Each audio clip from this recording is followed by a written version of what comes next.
Hello guys, welcome back to my channel. This is Mama V, your number one shop plug for gist. If this is your first time of seeing my channel, do well to subscribe to get more updates from us. Thank you guys and God bless you. Nigerian security forces have just scored another major victory in the ongoing battle against banditry in the northwest. And this time, the arrest is making waves across social media and news platforms. A 25-year-old woman named Shamsiya Ahadu has been apprehended by troops from Operation Fansanyama, and what makes this arrest particularly significant is what she was carrying when she was caught. The woman was intercepted in the Badarawa area of Shinkafi local government area in Zamfara state, and she wasn't just casually passing through. Security operatives discovered she was in possession of 764 rounds of 7.62mm special ammunition. That's a substantial amount of firepower that could have caused serious devastation in the hands of armed criminals, terrorizing communities across the region. Now, what makes this story even more intriguing is the connection many people online are drawing between this arrest and the notorious bandit leader Bello Turji. For those who might not be familiar with the name, Bello Turji has been one of the most wanted bandit commanders operating in Zamfara state and surrounding areas. He has been linked to countless attacks on villages, kidnappings, cattle rustling, and violent confrontations with security forces.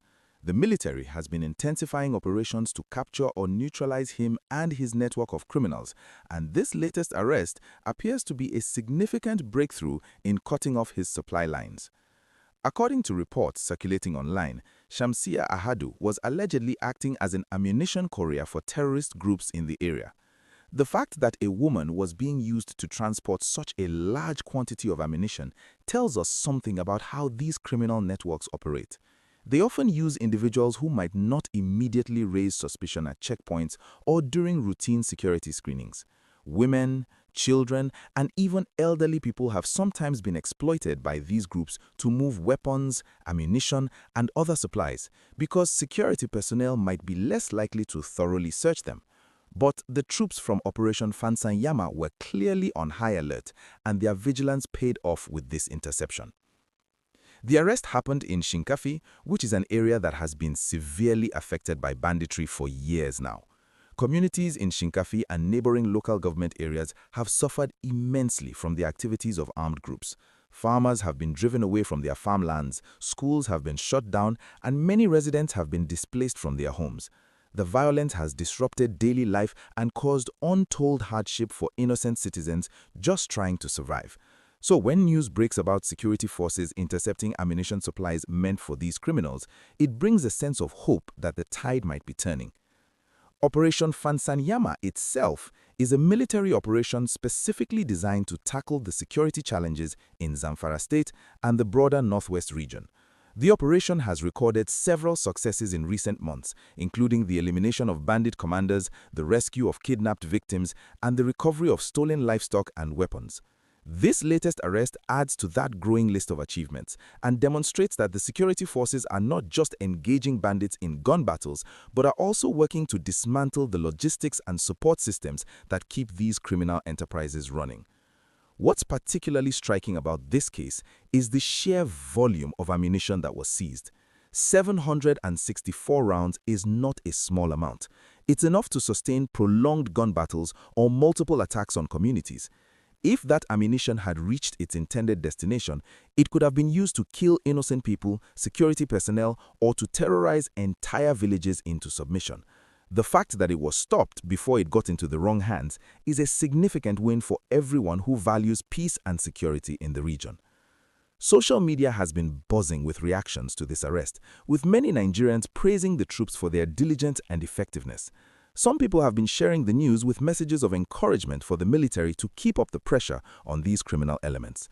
Others have been calling for even more resources and support to be given to security forces so they can completely eradicate banditry from the northwest.